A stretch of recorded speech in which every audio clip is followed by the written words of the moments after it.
Kabar baik, Menpan RB siapkan 3 opsi penyelesaian honorer yang namanya dihapus pada pendataan non-ASN.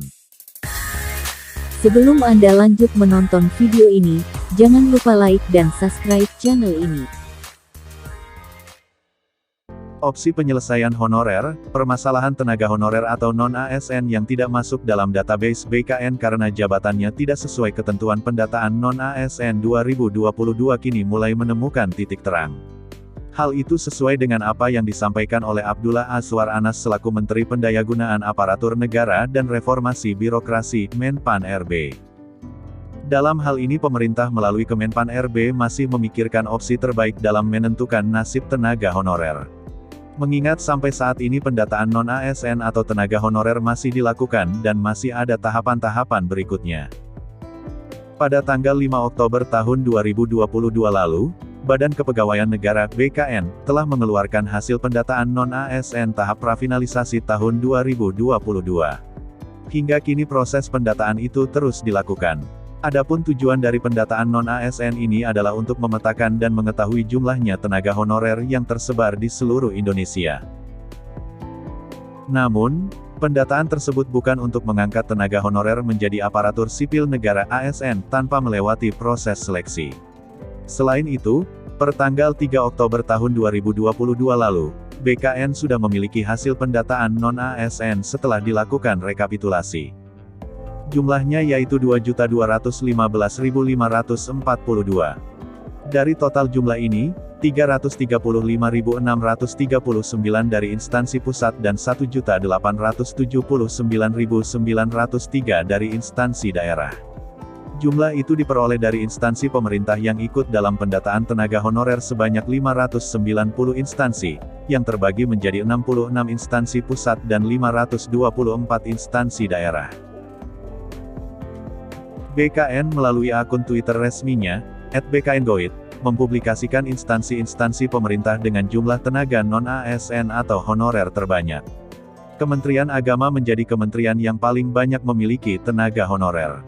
Kementerian Agama, 139.560. Kementerian Sosial, 40.175. Pemerintah Provinsi Jawa Timur, 24.875. Kementerian Pekerja Umum dan Perumahan Rakyat, 21.888. Pemerintah Provinsi Jawa Tengah, 21.757. Menurut PIT Kepala BKN Bima Haria Wibisana, bila merujuk keadaan sekarang ini, tentu sangat susah untuk mengatasi berbagai persoalan honorer sampai November tahun 2023. Untuk itu, pejabat BKN tersebut mengatakan, butuh solusi agar waktu untuk menyelesaikannya bisa diperpanjang. Sangat tidak mungkin menuntaskan masalah honorer pada November tahun 2023, waktunya sangat mepet, kata Bima Haria. Penting diketahui, sebetulnya pemerintah telah punya target bahwa penghapusan honorer ini akan selesai pada 2023 tepatnya pada bulan November.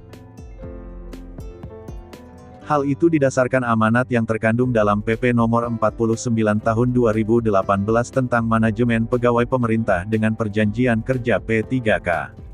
Di dalam PP tentang Manajemen P3K itu, terdapat klausul bahwa sejak tanggal 28 November tahun 2023, tidak ada lagi honorer dan tenaga non-aparatur sipil negara non-ASN. Berdasarkan PP tersebut, cuma ada 2 jenis ASN yang dikenal dalam struktur kepegawaian, yaitu PNS dan P3K. Terkait apakah amanat dalam PP itu akan terlaksana, menurut PIT Kepala BKN Bima Haria Wibisana, hal tersebut susah dijalankan. Sehingga, dia berpendapat, target waktu yang diberikan dalam PP tersebut perlu direvisi. Bahkan Bima Haria mengeluarkan usulan untuk melakukan revisi terhadap PP 49/2018 tentang manajemen P3K. Revisi ini penting karena jika langkah yang dilakukan adalah menambah PP lagi, tentu tidak mungkin. Hal yang direvisi atau disesuaikan dalam PP tentang manajemen P3K itu ialah target waktu yang diberikan yakni tanggal 28 November tahun 2023. Masalah honorer, lanjut Bima, perlu dilaksanakan secara bertahap dengan jangka waktu antara 3-4 tahun mendatang. Selain itu, Terkait opsi dalam menentukan nasib tenaga honorer, Menpan RB Abdullah Azwar Anas sebetulnya telah memiliki 3 opsi untuk dilakukan. Namun 3 tersebut masih harus dipertimbangkan dengan matang. 3 opsi itu ialah mengangkat seluruh tenaga honorer. Kedua, menyetop seluruh tenaga honorer. Ketiga, melakukan pengangkatan secara bertahap berdasarkan skala prioritas seperti pada kesehatan, pendidikan dan bidang lain. 3 opsi terkait nasib honorer itu juga masih harus dibahas di DPR, bersama Kementerian Keuangan. Azwar menyadari, pemerintah mengalami dilema yang besar soal masalah honorer ini. Pertama, jika mengangkat seluruh honorer, maka jelas akan memberatkan pemerintah. Kedua, jika honorer dihapus, tentu bisa berefek besar pada pelayanan publik. Demikian informasi terkait dengan 3 opsi penyelesaian honorer sebagaimana yang telah disampaikan oleh Menpan RB, Azwar Anas.